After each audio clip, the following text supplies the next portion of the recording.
Today we'll discuss checking your engine oil on your BMW car.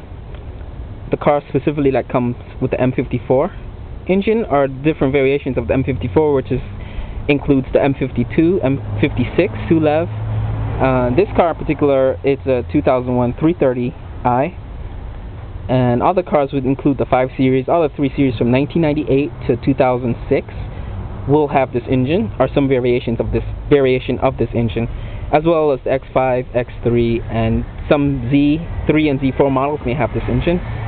The oil dipstick is located on the driver's side of the engine, behind the airbox, next to the air mass meter. It'll be a bright red loop.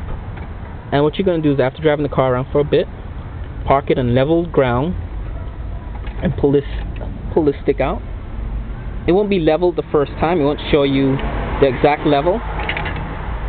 So what you're going to do is just wipe off the oil the first time around. Make sure you get all the oil off, and we're going to put the stick back in there. My stick is stuck, and you're just going to push it in all the way, and then we'll pull it back out. Actually, always have a white napkin or towel. I use that. Now, as you can see, the dipstick on the M54 engine on these cars are really horrible because the color of the dipstick tip is actually the color of the engine oil. So what you're going to do is sort of just try to make out the glisten of oil on the stick.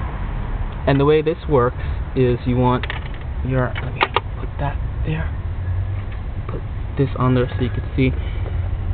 You can barely make out. The camera is not the best camera, but what you want is your oil to be level between the two indentations in the stick.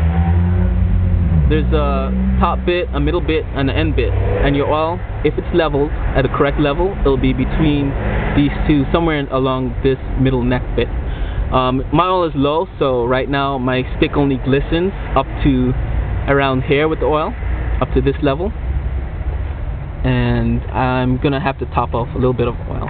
Like I said, this dipstick is the worst dipstick I've ever seen. I've had a 1995 3 Series, the E36 models, and the dipstick, actually the tip was a bright red, and it was simpler than this in checking oil. Like, it was easy to see the oil level just by pulling it out, but this one you have to look a little bit. You kind of make out how the stick is. And actually the description of this stick in my manual is very different. It shows a totally different kind of dipstick tip. So you put that back in. Put that back in there. You can find your oil is low. Sometimes you'll be driving, and when you take the key out of the ignition, the yellow oil lamp will come on for about 2 seconds. That just means your engine oil is low. And you can just top it off. BMW recommends Castrol, and there's several discussions on what's the best type of oil to use on these engines. There's a lot of discussion all over the internet. You could Google that and find out for yourself what the best engine oil is. I suggest just going to a dealership. Oil is about maybe $7 to $10 for, you know, a liter of oil to top it off. In my car right here, this is a little cool area on these cars that you could put stuff in. It's where the battery would go, but the batteries are in the trunk. So I usually keep an extra canister of oil in there, and to top it off, turn the car off. The engine doesn't have to be hot or cold, it doesn't matter, and you just would pour oil in there. A lot of these bottles have sort of an outline showing you the level of oil, so as you top it off, you could carefully add it. If your oil is low, don't like pour the whole bottle in, or don't buy like 3 bottles, just pour it in, because having too much oil is actually worse than having too little, less oil. And then after you're done, just close it back. And if you keep spare oil like I do, I keep oil in there. I also have engine belts, extra engine belts in case anything, and jumper cables I keep in there. Nothing, everything is stable in there. It doesn't bounce around when I drive. Various BMW drivers use this space for different things. This is not an oil I recommend using. I just got this for a prop to show you guys how basically an oil looks. But this is a Castrol. This is actually the correct weight of the oil. The 5W30 is the correct weight for this car, and BMW does recommend Castrol, but there's different types of oil, and this is not one that is recommended to use in this car. Just going to the dealership and getting their oil is your best bet. And with that said, we're going to just talk about oil leaks real quick. Oil leaks on this car, and I know a lot of people are buying these cars, the 3 Series, from 1998 to 2005, and these cars are getting up there in age now. And what you'll find is you buy a car, it looks brand new, clean inside and out, but it's leaking oil. It's been a couple of years, and sometimes the car is up in miles. These cars usually have between 60 to 100,000, maybe more miles. One of the things that doesn't really fail, it's just a basic wear and tear item that it's not really shown. I don't remember seeing it in BMW sort of the intervals for service, but it's the valve cover gasket. It's one of the gaskets you would need to change if it's leaking oil, or you park your car and you find engine oil is leaking on the passenger side of the car. Or one of the ways to diagnose this is if you look on the side of the engine and you see oil along this bit here. That means the cover gasket is old and it got hard. The rubber got hard and it's basically not sealing the valve cover anymore.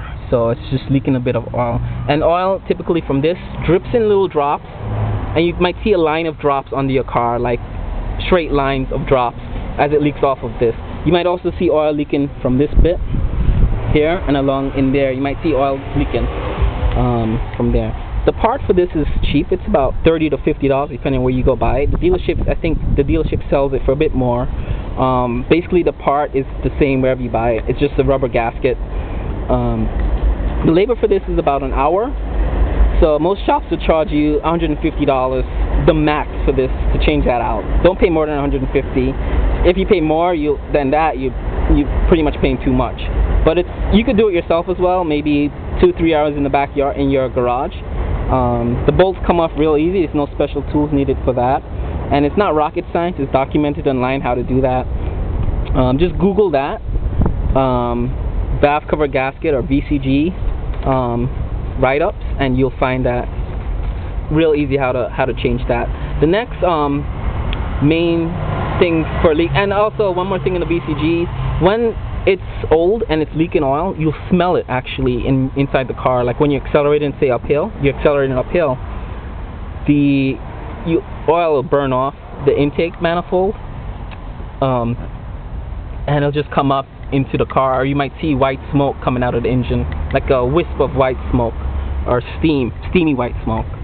The next main leak is the oil filter housing gasket, or OFHG is what it's the acronym for that. If you Google any of these acronyms, you'll find tons of information on these. That's the second most likely place. And oil leaks, that housing is underneath all this. It's underneath the alternator, the oil filter reservoir, and it's sort of in there in the middle. And when that leaks oil, it leaks a lot of oil in a large amount at one time. So you'll see, what you'll see is you'll park your car overnight, and there'll be a large pool of oil under the front of your car, sort of maybe even pouring down in the front. And that's when that's old and that needs to be replaced.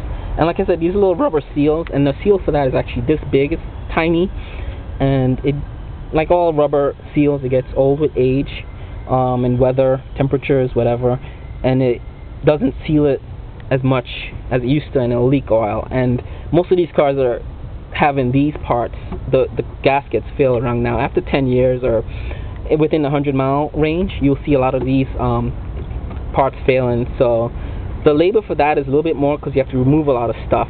The part itself is like $6, but the labor is going to be a couple of hours. They'll charge you like 2-3 hour labor just to replace that, and you're looking at maybe $200 to $300 for that job.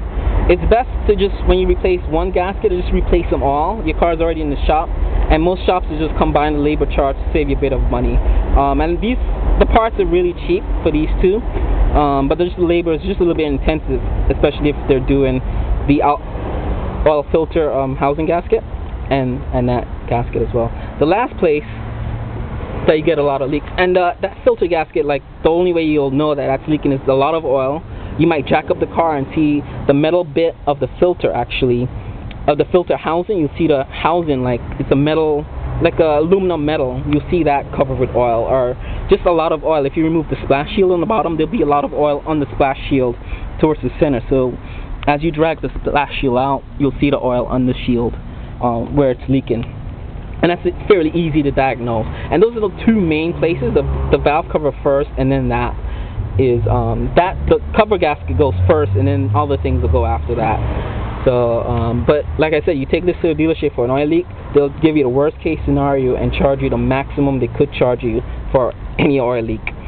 The third most popular place is the pressure control valve, which is not a gasket. It's sort of like a fish shape, kind of like a pump is the best way to describe it, that goes right in the center of all that there, and it has a couple of tubes connected to it, and that sort of helps move oil around the engine. And when that goes, you'll sort of, if you have the engine started, and what you'll hear, like when you drive and you stop at a traffic light and it's quiet around, you don't have the music playing, you hear like a howling from the engine. And when you pull over and the engine is still running, you remove this, the minute you take that off, you hear like a howling sort of like coming out of that. That also, when that goes, it leaks a lot of oil sort of in the middle, and it's sort of like, because it's on the pressure, it leaks a lot of oil at the same time when that leaks oil. And that's something you need to replace right away. You can't wait to replace that. The gasket, my valve cover gasket, was leaking for a little bit of time before I replaced it. The oil filter as well, but that, when that goes, that's something you want to replace right away. The parts for that, it's the control valve itself, and then it has about three hoses, and I think you could also replace the dipstick hose with it. With the kit, they sell the kit online. Kits are about $300, maybe less, and the labor is going to be just as much to replace that. So you're looking at minimum $500 for that job done in a shop. It's also one of the things you could do yourself easily if you get the tools to remove basically a lot of the stuff over here, and you sort of have to reach in there to get it out and then remove all the hoses from that. And those are the three main places. The only other places that I've heard oil leaking, people with oil leak issues, is the oil drain plug that's connected to the lower oil pan on this M54 engine. When that, most cases, the oil drain plug strips and it leaks oil from the drain plug hole, and you have to replace the oil pan or the pan gasket.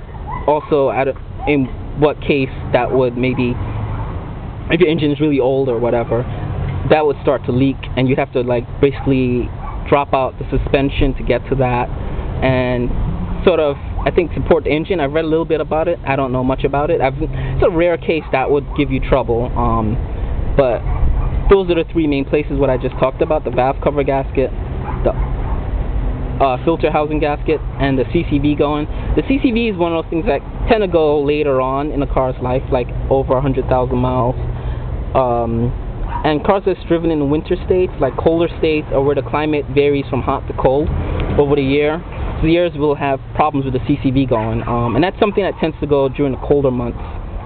Not really in the summertime, but you'll get issues with that in like a November or December if you're in New York or the Northeast or Northwest. Another last place, those are the main leaks. Another leak that's confused sometimes with oil leaks is the power steering reservoir, which holds ATF fluid, which is basically transmission fluid, ATF oil. And that is actually, this cap is actually designed to leak fluid. It has a hole in it, as you can see. And sometimes you go for an oil change. My guy, last time I got an oil change, he topped this off, but he filled it up, screwed it in. I got home, and this drive is on a slant, so I parked overnight, and I came back, and that is what happened from that. And this I thought was oil, but this was actually transmission fluid, which is used in this car as power steering fluid. And that's how that actually looks like when it leaks. An oil leak is more like this. It'll be like a little darker. This was oil when it leaked from the valve cover gasket on the passenger side of the car, and you can see it's like a little darker, whereas this was transmission fluid, ATF, that just leaked out, and it's thinner, and it just spread it out over a wider space. But the oil like leaks in clumps. That's the difference. You can actually see it. That would be oil, and that would be your ATF fluid. And the power steering fluid, it is designed to leak out a bit, but there's also issues with the hoses and stuff that attach to this reservoir aging and then leaking fluid out. And those are your main, and that's like a reddish fluid compared to oil. When it leaks out, like if the leak is fresh, this leak is actually old, a couple weeks old. And this will be like a redder fluid. It actually smells different than oil. It smells more like gear oil, or machine oil when it leaks out, or it smells like transmission fluid, which has a smell to it. But just to differentiate between the leaks from this and that, and this is designed to leak, so this might always have a little bit of ATF on it, a power steering fluid, and that's basically your main leaks on the M54 car. Cars with M54 engines. The bigger engines cars, the cars with bigger engines like the X5 and I think the E39, the 540i, they have like two sets of everything on those engines, and they might be 2 valve cover gaskets you are replacing, or the leaks might be a little different. But this is basically the 3 basic areas of leaks. And also talking about the all pan gasket leaking, which is very rare on this car, and I think that was physically damaged, or your car's like maybe over 150,000 miles, you might want to worry about that. And the power steering reservoir, which tends to leak on its own, or sometimes the hoses in this system gets brittle over time or whatever needs to be replaced and that leaks. Coolant leaks is a different case, we'll talk about that later on. But that's everything you need to know about oil in the car. And like I said, the BMW oil that they sell at the dealership is what you want. You could also get Castrol oil to top off your oil, but Google this for discussions on buying oil for this car, because there's a lot of opinions on what's the best oil to use. But this is just for props. This is not what I'm using in my car, so I'm not going to recommend this. I'm not like recommending you put this in the car. And that's pretty much it.